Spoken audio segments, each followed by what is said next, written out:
What's up, guys? I'm LQ. This is the LQ Review. Thank you so much for joining me right here at my YouTube channel. This is where we talk about all the geeky, nerdy stuff that we love to talk about. Movies, video games, comic books, and TV shows.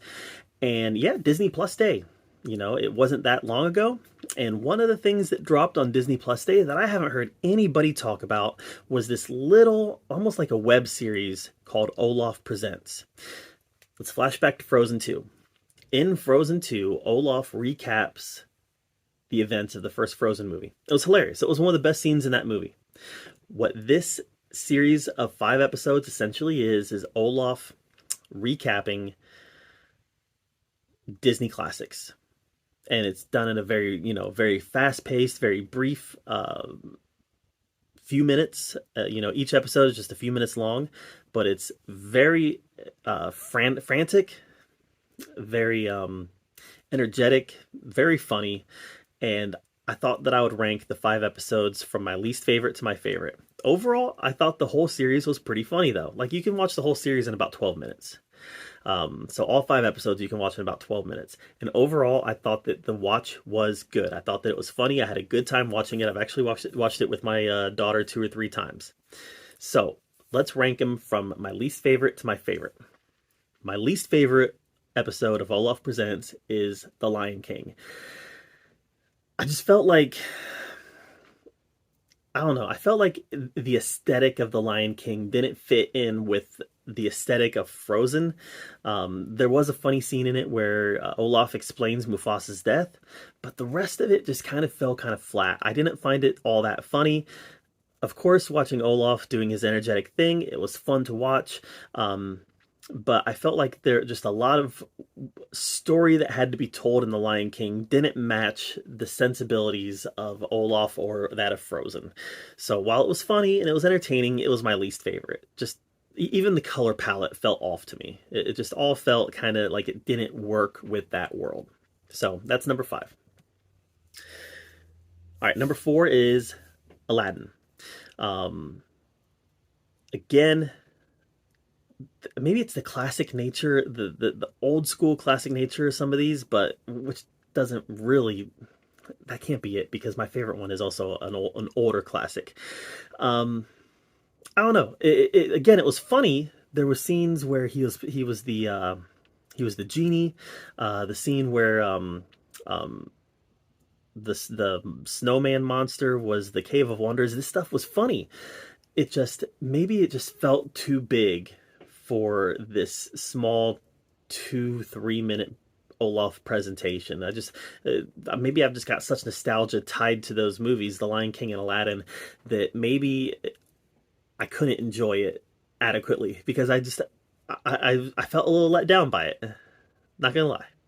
But all right, Aladdin's number 4. Now we get into the ones that I really liked, which is funny because they're the newer ones. All right, so number 3 for me is Moana.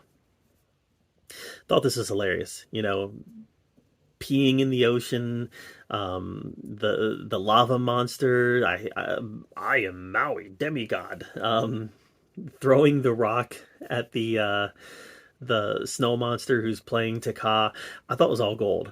I laughed several times during the Moana skit, and I've said it before, but I am Moana, and then dives into the water. It was really funny, and maybe it is some of the newer classics kind of go with the sensibilities of Olaf or Josh Gad. Maybe that's it. I don't know, but I felt that Moana definitely matched that a little bit, matched that energy a little bit better. So that's number 3. Number two is actually making fun of I don't know if it's not making fun of it, isn't the right word, right? But number 2 is telling the story of my second favorite Disney animated movie of all time, and that's Tangled. Guys, I love Tangled. I think it's hilarious. I love the movie. I think the music's great too. And here, Olaf presents Tangled. I thought was great. He does the smolder that Flynn Rider does, and I think it's hilarious. He does the smolder like 4 times. Josh Gad must have known that he was on the gold there because he did it several times. having Rapunzel's hair be the be a long piece of rope, Mother Gothel dying at the end.